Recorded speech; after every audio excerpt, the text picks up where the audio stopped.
नमस्कार दोस्तों, आपका स्वागत है हमारे चैनल द हिंदी वॉयस में। नमः शिवाय, जय महाकाल, हर हर महादेव। दोस्तों, साल 2023 की सबसे बड़ी अधिक मास पूर्णिमा साल के अगस्त में पड़ने वाली अधिक मास पूर्णिमा को सबसे बड़ी और सबसे खास पूर्णिमा माना जा रहा है।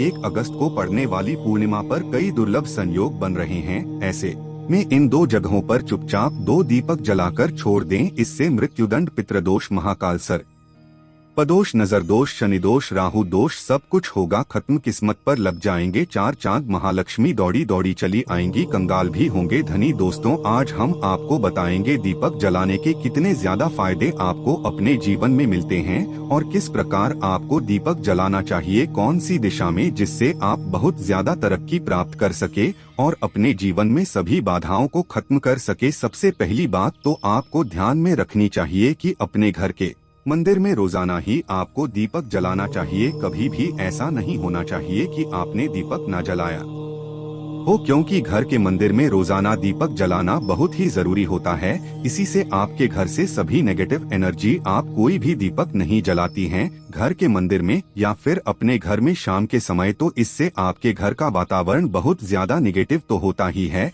आपके घर की परेशानी भी बहुत ही ज्यादा बढ़ने लगती है। घर का जो मुखिया होता है उसे बहुत ज्यादा ही मेहनत करनी पड़ती है। इसकी वजह से परेशानी, डिप्रेशन और टेंशन में घर का मुखिया पहुंच जाता है। शाम का समय हिंदू धर्म में बहुत ही ज्यादा महत्वपूर्ण माना जाता है और जो लोग शाम के समय कभी भी घी का दीपक या फिर तेल का दीपक अपने घर में नहीं जलाते हैं तो उनके घर में हमेशा ही मुसीबत बनी रहती है। यानी कि एक मुसीबत से निकलते हैं तो दूसरी मुसीबत में उससे पहले ही फंस जाती है और हमेशा ही धन की समस्याएं, परेशानियां बढ़ती रहती है। उनके जो बच्चे होते हैं वो भी उनके खिलाफ होने लगते हैं, उनका कहना बिल्कुल भी नहीं मानते हैं। इसी तरह से घर का पूरा माहौल ही दुखपूर्ण होने लगता है। काफी लोग इन चीजों को मानते भी हैं लेकिन जानते हुए भी उपाय नहीं कर पाते हैं और भूल जाते हैं। उन्हें इन चीजों से होने वाले नुकसान के बारे में पता नहीं होता है। इसीलिए रोजाना आपको एक घी का दीपक या फिर तेल का दीपक जलाना बहुत ही जरूरी होता है।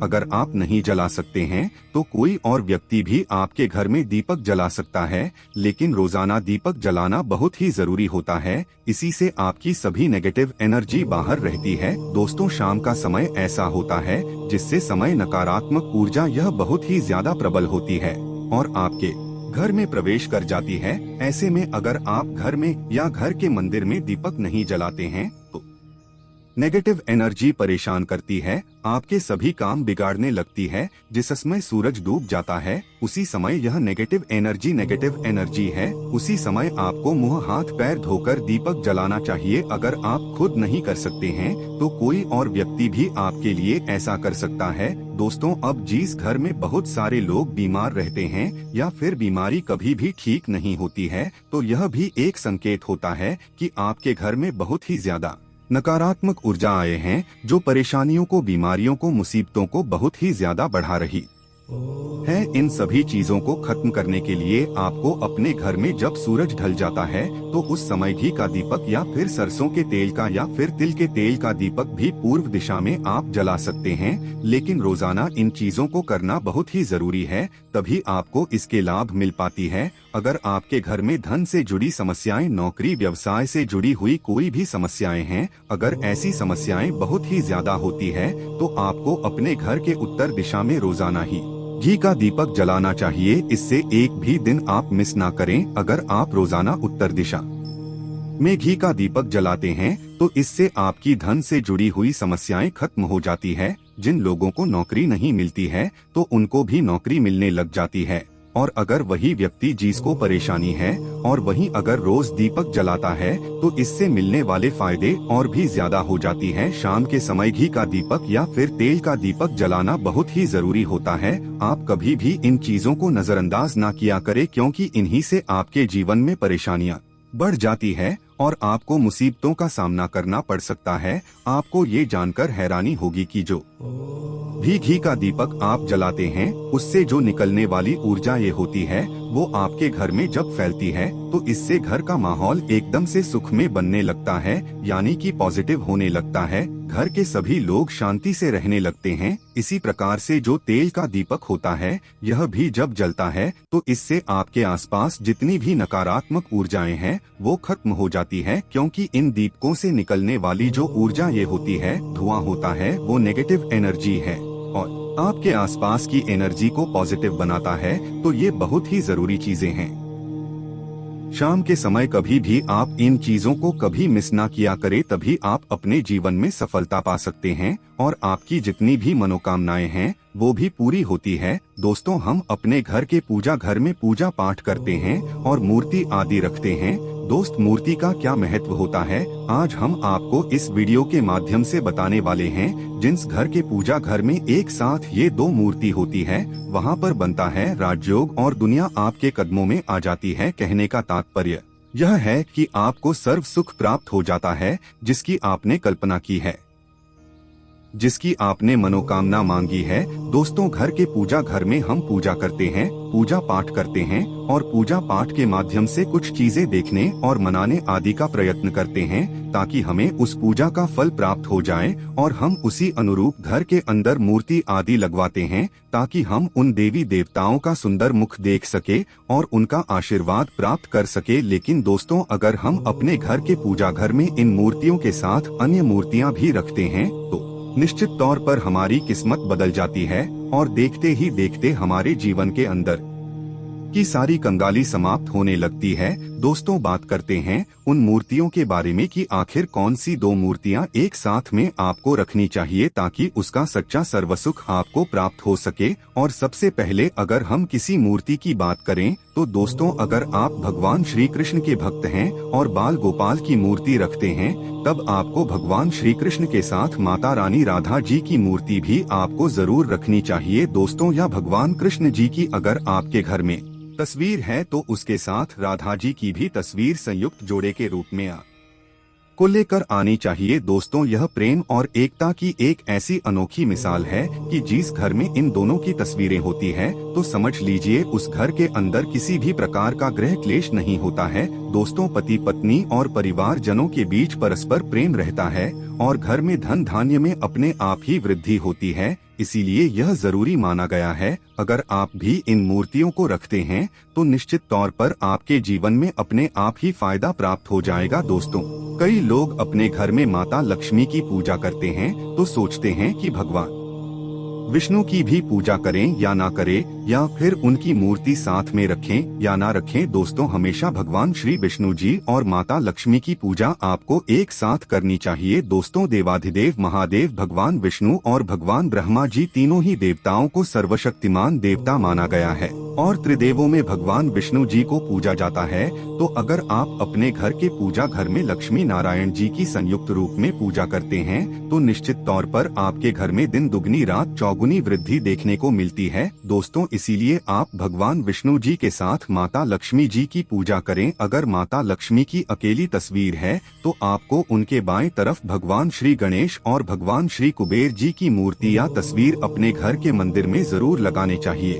अगर आप माता लक्ष्मी जी के बाएं तरफ भगवान श्री गणेश जी की मूर्ति लगाते हैं या तस्वीर लगाते हैं तो आपको निश्चित तौर पर लाभ प्राप्त होता है और देखते ही देखते आपके जीवन के अंदर की कंगाली समाप्त होने लगती है। और धन प्राप्ति के लिए आपको लक्ष्मी गणेश जी की संयुक्त रूप से पूजा करनी चाहिए। माना जाता है माँ लक्ष्मी धन देती है तो भगवान श्री गणेश विधि सिद्धि का भंडार और वृद्धि का विकास करते हैं। इसी वजह से इनकी पूजा बहुत जरूरी मानी गई है। दोस्तों, कई लोग पूछते हैं कि अपने घर में हनुमान जी की तस्वीर या मूर्ति रखें या ना रखें, या उनकी पूजा करें या ना करें। दोस्त, तो आपको निश्चित तौर पर हनुमान जी महाराज की अन्य देवी देवताओं के साथ में भी आप मूर्ति या तस्वीर रख सकते हैं। किसी प्रकार की कोई दो राय नहीं है कि आपके ऊपर हनुमान जी क्रोधित होंगे या नहीं होंगे। दोस्तों, इसके अलावा आप प्रभु श्री राम की तस्वीर भी अपने घर के पूजा घर में रखते हैं तो आप हनुमान जी की तस्वीर रखें या ना रखें, हनुमान जी के निमित्त किसी भी प्रकार की पूजा या पाठ करना हो तो आप प्रभु श्री राम से कहें। दोस्तों, भगवान श्री राम के प्रिय भक्त हनुमान जी है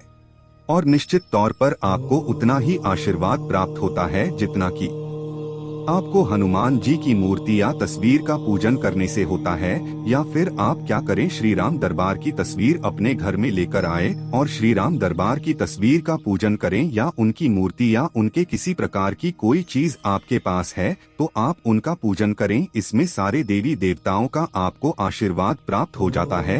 हनुमान जी से लेकर माता सीता, भगवान श्री राम और अन्य देवी देवताओं का भी आशीर्वाद आपको प्राप्त हो जाता है। तो निश्चित तौर पर अपने घर के पूजा घर में एक साथ आप यह तस्वीर रख सकते हैं। आपके जीवन में राजयोग की प्राप्ति हो जाती है। दोस्तों, इसी तरह अगर आप अपने घर के पूजा घर में या किसी अन्य स्थान पर अगर कोई तस्वीर रखना चाहते हैं और उसे लगाकर अपने घर में लाभ प्राप्त करना चाहते हैं, तो अपने घर में या पूजा घर में आपको निश्चित तौर पर त्रिदेवों की तस्वीरें या मूर्ति एक ही स्थान पर लाकर जरूर रखनी चाहिए। ब्रह्मा, विष्णु और महेश, इन तीनों की संयुक्त रूप से इनकी एक साथ तस्वीर अपने घर के मंदिर में या अपने घर में कहीं भी लाकर रख देनी चाहिए। माना जाता है कि इन तीनों देवताओं के एक साथ दर्शन करने मात्र से हमारे बड़े से बड़े विघ्न और बड़े से बड़े कष्ट ऐसे ही समाप्त हो जाते हैं। इसी वजह से इन तीनों की एक साथ में तस्वीर या मूर्ति लाकर आपको पूजा जरूर करनी चाहिए। दोस्तों, अब बात करते हैं कि कुछ ऐसी तस्वीरें होती है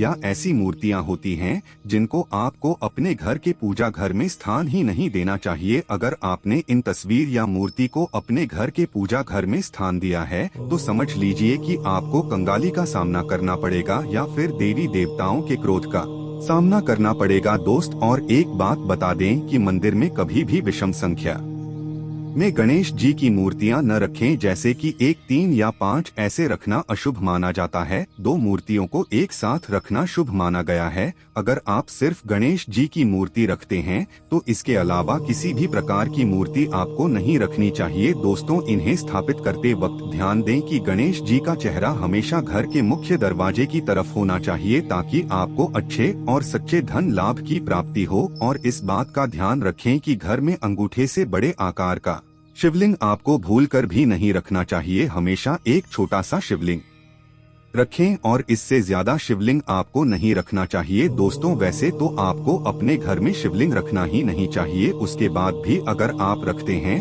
तो अंगूठे के आकार से बड़ा शिवलिंग आपको नहीं रखना चाहिए। आप छोटा शिवलिंग रख दे और ध्यान रखें कि एक से ज्यादा शिवलिंग आपको भूलकर भी नहीं रखने हैं। घर में अगर आप शिवलिंग रखते हैं तो शिवलिंग के ऊपर आपको तुलसी भूलकर भी अर्पित नहीं करना चाहिए। अगर आपने शिवलिंग रख लिया है और उस पर तुलसी अर्पण कर दी है तो देवी देवताओं के क्रोध का आपको सामना करना पड़ेगा। दोस्तों, मंदिर में हमेशा अगर आप हनुमान जी महाराज की तस्वीर रखना चाहते हैं, आप हनुमान जी के अनन्य भक्त हैं, तो बैठे हुए हनुमान जी की मूर्ति ही रखें। बजरंगबली, रुद्र भगवान भोलेनाथ के अवतार हैं, इसीलिए उनके भी शिवलिंग की तरह ही मूर्ति रखी। साथ ही जो पति पत्नी होते वैवाहिक जीवन आपने नया स्टार्ट किया है तो हनुमान जी की मूर्ति या तस्वीर अपने कमरे में, अपने बेडरूम में आपको भूलकर भी नहीं रखनी चाहिए, अन्यथा आपको आपके जीवन में कई प्रकार के दोषों का सामना करना पड़ता है। दोस्तों, हनुमान जी ब्रह्मचारी हैं तो इस बात का आपको ध्यान रखना चाहिए। दोस्तों, राधा कृष्ण की मूर्तियां अगर आप जैसे अपने शयन कक्ष में सोते हैं और वो आपके बेड के सामने की तरफ रखी है कि जैसे कि आप सुबह उठें और आपको उठते ही पहले उनके दर्शन हो जाएं, तो समझ लीजिए कि आपका जीवन मालामाल होने वाला है। किसी भी प्रकार का कोई दुख, धन की चिंता आपके जीवन में नहीं रहेंगी। दोस्तों, इसी तरह अगर माता दुर्गा की तस्वीर आप अपने घर में लेकर आना चाहते हैं और चाहते हैं कि माता दुर्गा की तस्वीर के माध्यम से आप अपने जीवन में समृद्धि देखें, तो दोस्तों भूलकर भी आपको माता दुर्गा की क्रोधित अवस्था की तस्वीर, जैसे कि महाकाली की तस्वीर या फिर महिषासुर का वध करते हुए या क्रोधित अवस्था में माता लक्ष्मी की, माता दुर्गा की तस्वीर